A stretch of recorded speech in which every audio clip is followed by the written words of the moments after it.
Gracias por acompañarnos en Opiniones Encontradas. Soy José Buendía y le doy la más cordial bienvenida a este espacio en el que todas las ideas se pueden cuestionar siempre que se debatan.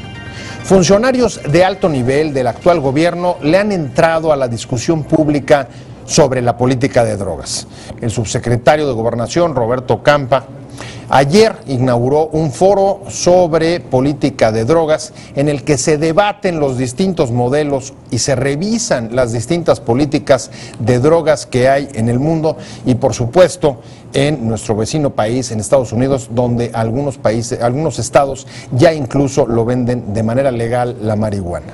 ¿Estamos ya listos en México para entrarle a este debate? Incluso la pregunta: ¿está ya suficientemente abierto el debate sobre la legalización o sobre modificar el modelo prohibicionista de la política de drogas en el país? De esto vamos a hablar hoy en Opiniones Encontradas. Acompáñenme a ver algunos datos y algunas de las declaraciones que se dijeron ayer en este foro internacional que se lleva a cabo en la Ciudad de México y algunos pronunciamientos de organizaciones internacionales que en los últimos días también han tenido algo que decir sobre este tema. El subsecretario de Prevención del Delito de Gobernación, Roberto Campa, es uno de los funcionarios de más alto rango de actual gobierno, que entra al debate público sobre las distintas experiencias internacionales en materia de política de drogas.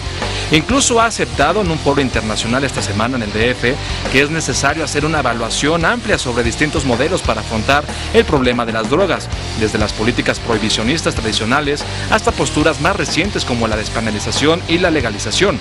Washington es desde julio el segundo estado tras Colorado que permite a la población comprar marihuana legalmente sin necesidad de una receta médica, pero en otras partes de Estados Unidos también avanza la despenalización de la cannabis. En México, la discusión también se ha incrementado, incluso hay iniciativas legales que defienden la despenalización como un asunto de salud pública, aunque nadie lo desvincula de la estrategia militar y policíaca contra las drogas que mantiene el país. Posiciones. Número 1. Roberto Campa, subsecretario de Gobernación, pidió que México se evalúen conforme a las experiencias que ha habido en otros lugares los modelos sobre drogas. Número 2. El tráfico de drogas supone una creciente amenaza para la salud, el desarrollo económico, la cohesión social y el cumplimiento de la ley en los Estados miembros de la OEA. Entre ellos, México, alertó el representante del mecanismo multilateral, el embajador Aníbal Enrique Quiñones. Número 3. El problema en México no es de tráfico de drogas o los traficantes de droga. El problema en materia de seguridad está representado por las organizaciones territoriales como la Familia Michoacana o los Zetas y la generación de violencia por estas en el territorio, de acuerdo con el representante de la Oficina para las Drogas en México, Antonio Maschitelli. Número 4. El presidente Enrique Peña Nieto ha asegurado que la disminución de la violencia en ciudades como Juárez y estados como Nuevo León son muestra de que su estrategia al combate del crimen organizado está funcionando. Número 5. El relator especial sobre ejecuciones extrajudiciales, sumarias o arbitrarias de Naciones Unidas, Christoph Heinz, urgió a México a dejar atrás el enfoque militarista sobre seguridad, pues pone en riesgo el derecho a la vida. Estamos de regreso en Opiniones Encontradas y vamos a arrancar nuestro debate de hoy.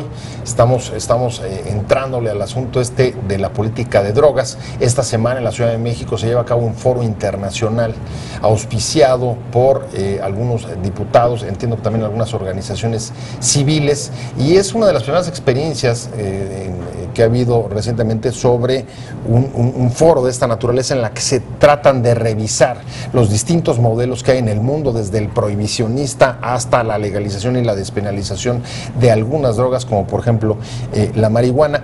Y para discutir sobre este tema, me acompaña, me da mucho gusto que esté aquí con nosotros Sara Snap. Sara, gracias por estar con nosotros. Muchas gracias por Sara tenerme. ha estado en el foro, ella es consultora sobre política de drogas en América Latina y además trabaja con la Comisión Mexicana de Derechos Humanos y Defensa y Promoción de los Derechos Humanos. Justo Muy eso largo platicamos, es que son unos nombres títulos larguísimos.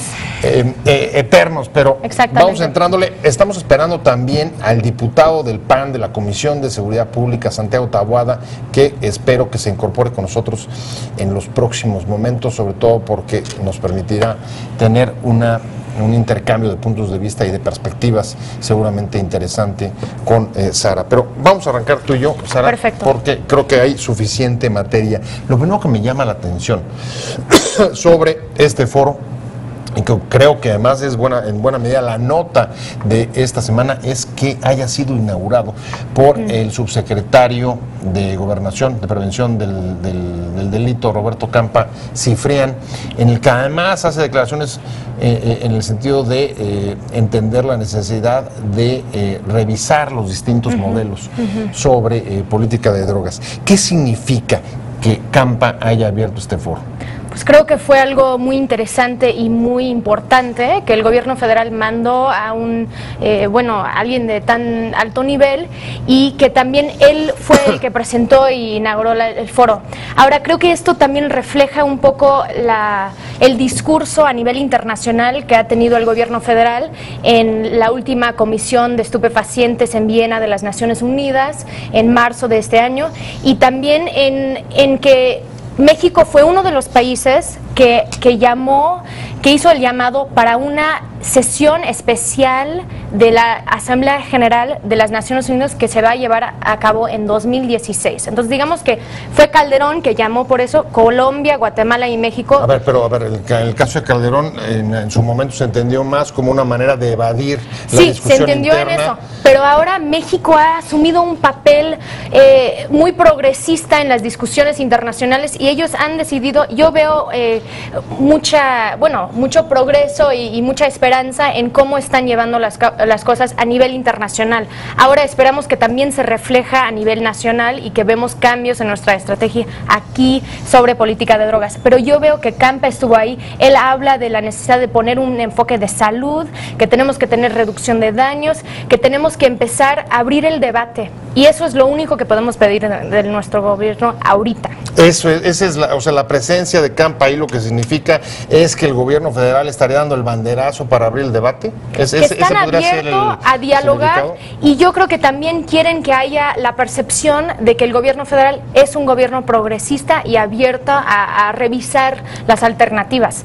Ahora, tenemos que esperar que el discurso se refleje en acciones. ¿Y por qué tienes esa duda? ¿Qué elementos te llevan a percibir que puede haber diferencias entre lo que se diga y lo que se haga dentro? Pues porque hasta ahora seguimos con una militarización fuerte en el país, con la erradicación de cultivos, con una criminalización de usuarios de sustancias, seguimos encarcelando a muchas personas por portar sustancias, y no vemos pasos legislativos o programas que vienen desde arriba que de veras empiezan a decir ¿qué podríamos hacer con las drogas? No solo que decimos, están prohibidos y tenemos que prevenir, que todos estamos de acuerdo que necesitamos programas de prevención y educación, pero también ¿qué están haciendo los otros países? ¿Qué es lo que está sucediendo esta semana? ¿No? Estamos revisando qué están haciendo los otros países o estados como Colorado y Washington en los Estados Unidos, y qué podemos aprender y qué tal vez podría funcionar aquí en México. Bueno, eso nos llama poderosamente la atención.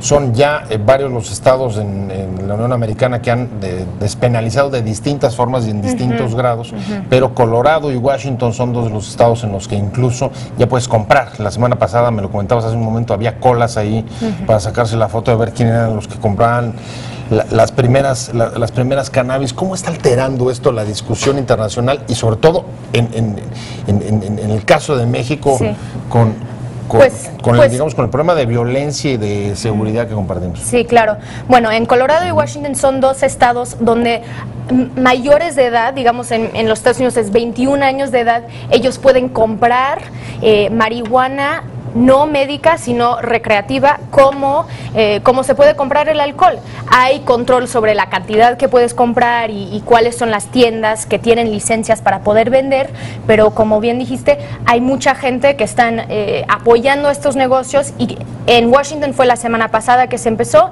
en Colorado fue el 1 de enero de este año, y hemos visto impuestos altos, pero que la gente sigue comprando y sigue generando ingresos para el Estado, y esos ingresos van destinados a la construcción de escuelas y programas de prevención.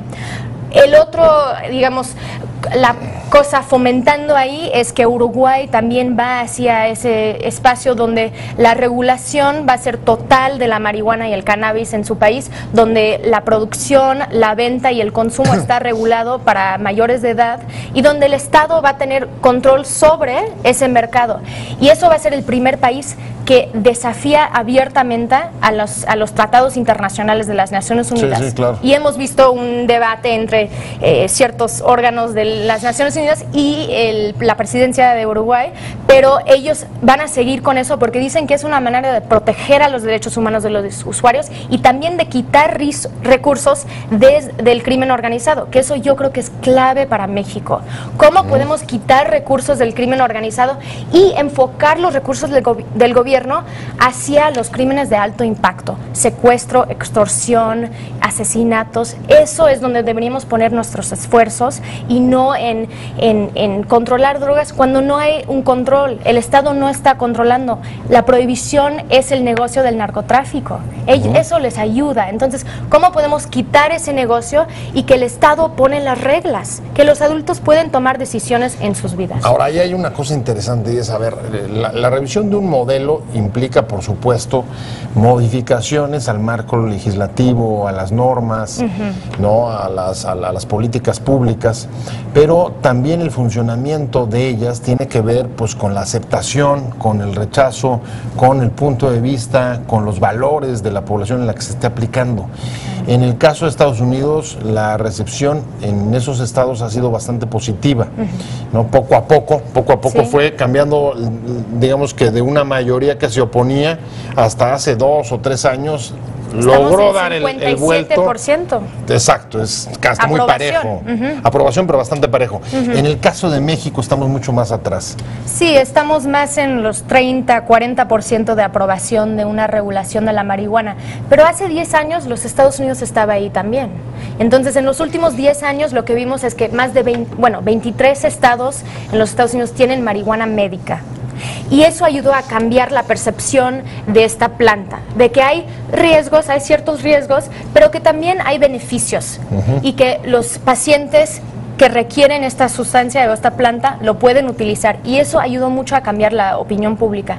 Yo creo que en México también eso podría ser muy útil, porque aunque seamos una sociedad un poco conservador, pues también entendemos que este tráfico de drogas ha generado una violencia tremenda en el país. Entonces tenemos que un poco revisar si el sacrificio de 100,000 muertos, 26,000 desaparecidos, vale la pena, o si es mejor tomar ese mercado y que el Estado tenga control.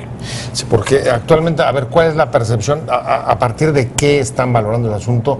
Porque creo que más bien la prohibición se está interpretando como justamente oposición al crimen. No ha habido un cambio en la significación.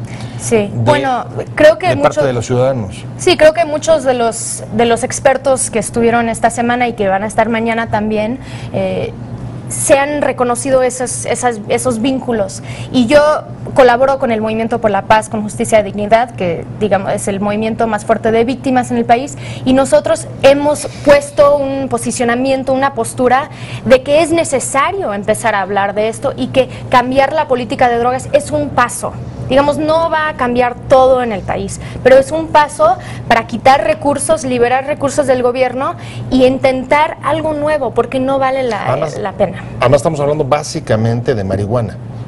Sí, por lo pronto. Y marihuana es un gran componente del mercado.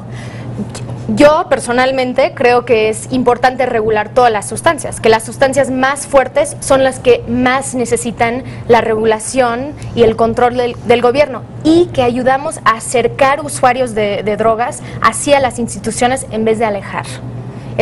¿Cómo puedes hacer que ellos vienen a pedir servicios? Si alguien quiere tratamiento, asegurar que tratamiento seguro, bueno, está disponible a esas personas. Pero es si se está abriendo realmente el debate en el país, si la población, si los ciudadanos están listos para entrarle ya a este debate, porque Sara comentaba la presencia del subsecretario de Gobernación, Roberto Campa, ayer en la inauguración del foro, podría significar justamente en concordancia, incluso decía ella, con la política que está política internacional que está haciendo el gobierno mexicano, un semáforo en verde para discutir esta temática. Y por supuesto es una temática que es difícil de separar del resultado que ha habido de la lucha contra el crimen organizado en los últimos 2 sexenios. Sí.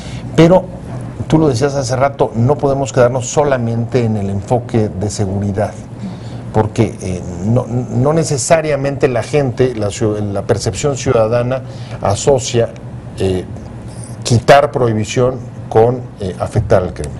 Exacto, pero creo que eso es algo...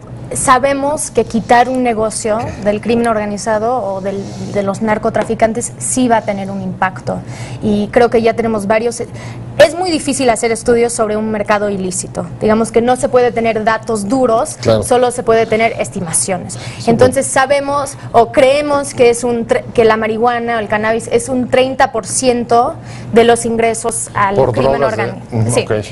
Entonces se podría hablar de muchas sustancias, pero este foro que se organizó en la Cámara de Diputados con un grupo de trabajo de todos los partidos participaron, entonces creo que es importante eso, de que todos los partidos están por lo menos diciendo que están abiertos al debate. Entonces, PRI, PRD y también el PAN, entonces eso es muy importante, aunque el diputado Fernando Beranzarán es el que promovió toda esta discusión. Entonces estamos hablando de drogas toda esta semana, pero nos estamos enfocando en la marihuana, y algo que creo que es muy importante que hacemos es la distinción entre que hay cierta población de usuarios de sustancias, y la mayoría son usuarios de marihuana, por lo menos en México y en mucho del mundo. Y esa población de usuarios, solo el 10% de esa población tiene un uso problemático, digamos que afecta negativamente su vida personal o profesional. Entonces un 90% de los usuarios de cannabis no tienen problemas, están viviendo una vida bien, igual que con el alcohol. No todos los que toman alcohol son alcohólicos, es igual con la marihuana. Entonces, si queremos proveer servicios, tratamiento, educación para toda la población, pero tratamiento para los usuarios problemáticos que están buscando tratamiento, y necesitamos hacer políticas para todos. Estuvo también en el foro la gente, los representantes del Centro de Integración Juvenil, y ahí incluso las perspectivas que ellos ponen sobre la mesa es la posibilidad de despenalizar o legalizar cualquiera de sus variantes. Lo que haría es justamente incrementar el consumo. Esa es una buena medida su argumentación. Sí, eso es su argumento. Desafortunadamente los estudios que tenemos dicen el contrario. Vemos que en países donde han cambiado su enfoque, digamos Portugal, donde se descriminalizó hace 10 años todas las drogas, donde tú puedes portar cierta cantidad para tu uso personal,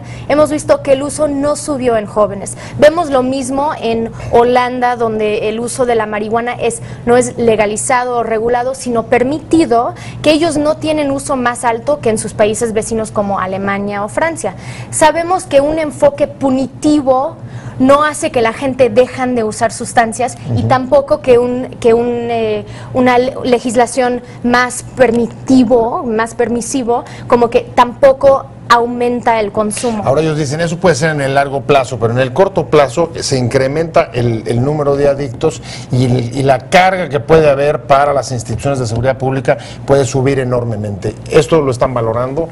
Pues no creo que sería la carga a seguridad pública, sino a la salud pública, y a salud pública, y no creo que veríamos un gran aumento en el número de gente que tienen dependencia.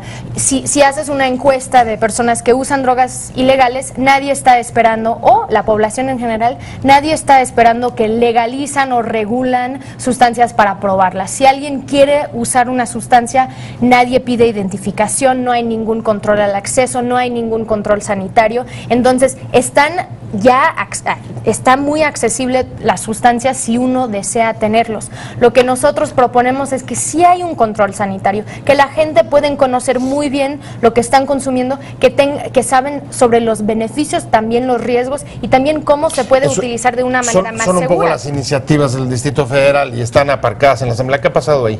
Pues en la Asamblea pues no se ha salido todavía la legislación, ni tampoco el debate. Hicieron un foro grande el año pasado, pero todavía dicen que lo van a discutir en septiembre. El problema con lo local es que ellos no pueden hacer una legislación muy avanzada, porque están restringidos por la legislación federal.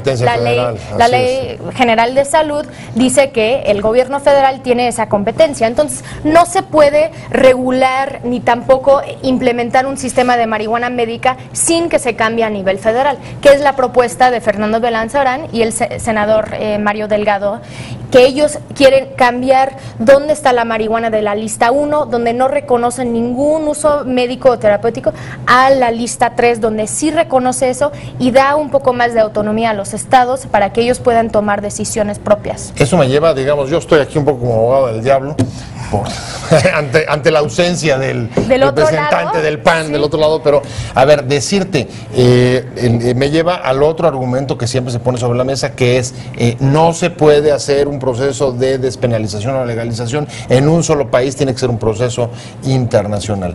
Ese ha sido uno de los argumentos fuertes para mantener el prohibicionismo dentro de cada estado nacional.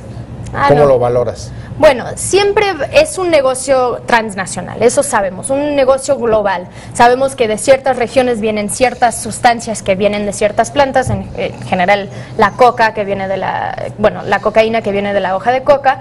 Sin embargo, sí es posible, y más con la marihuana que se puede sembrar y cultivar en cualquier lugar, crear un mercado interno. Ya sabemos que hay un mercado, hay una demanda interna y se ha hecho estimaciones de cómo es ese mercado, pero que sí se puede cultivar, que el Estado está controlando esos cultivos, dónde se vende, cómo se vende, a qué hora, a quién. Eso se puede hacer a nivel nacional, sin duda. Uruguay va a ser el primer país que lo hace.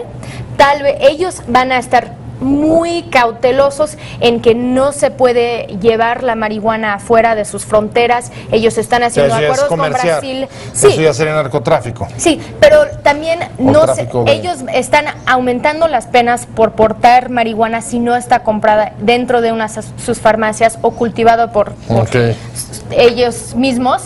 Entonces ellos están tomando sus precauciones para asegurar eso. Y también en Uruguay algo importante es que no vas a poder nada más ir ahí y comprar marihuana. Tienes que ser residente del país, no va a haber turismo de drogas, tienes que ser residente, vivir ahí, y así te registras en una lista y así puedes ir a comprar. Ah, o sea, no es un asunto abierto. No, para nada. Tú tienes que empadronarte. No compren sus boletos a Uruguay.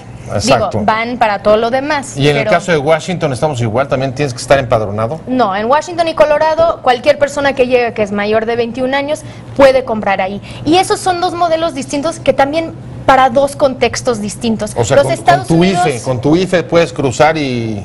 Sí, con tu pasaporte llegas, tú enseñas eso y puedes comprar hasta 1 onza de... Bueno, yo creo que es como 7 gramos te dejan, si no eres residente, dejan a los residentes comprar un poquito más. Entonces también depende de la sociedad, si ellos están abiertos al turismo de drogas, eso está bien. En Ámsterdam también sigue habiendo turismo de drogas, para que sepan, no se ha dejado de estar, todavía se puede ver. Voy a la recta final. Perfecto. Y te pregunto, ¿cómo te imaginas el desarrollo de esta discusión en este país en los próximos 2, 3, 5 años? ¿Qué crees que va a pasar? Pues yo espero, bueno, lo que va a pasar y que va a afectar a nosotros mucho va a ser que se va a aprobar la marihuana no médica en California. Esto es un estado grande. Recreativa, sí. Digamos que cualquier adulto va a poder comprar ahí. Es el primer estado con frontera con México y eso nos va a afectar. Los Estados Unidos ya no puede tener su autoridad moral sobre marihuana. Entonces México tal vez se va a sentir que sí puede tomar decisiones. Yo espero que en los próximos 3 años sí vemos un cambio en la legislación federal donde deja que los estados toman sus decisiones.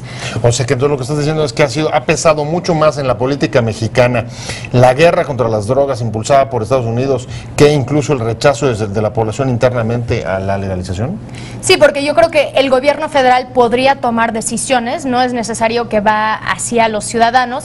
En Uruguay la aprobación no es más de 50%, pero por el presidente ellos decidieron tomar esa legislación y yo creo que aquí también se podría hacer. Y más cuando sabemos que está teniendo costos tan altos en nuestro país. Intentar parar el tráfico no está funcionando y los costos están demasiado altos para nosotros. Con esto me voy, ¿es un problema de seguridad o de derechos humanos?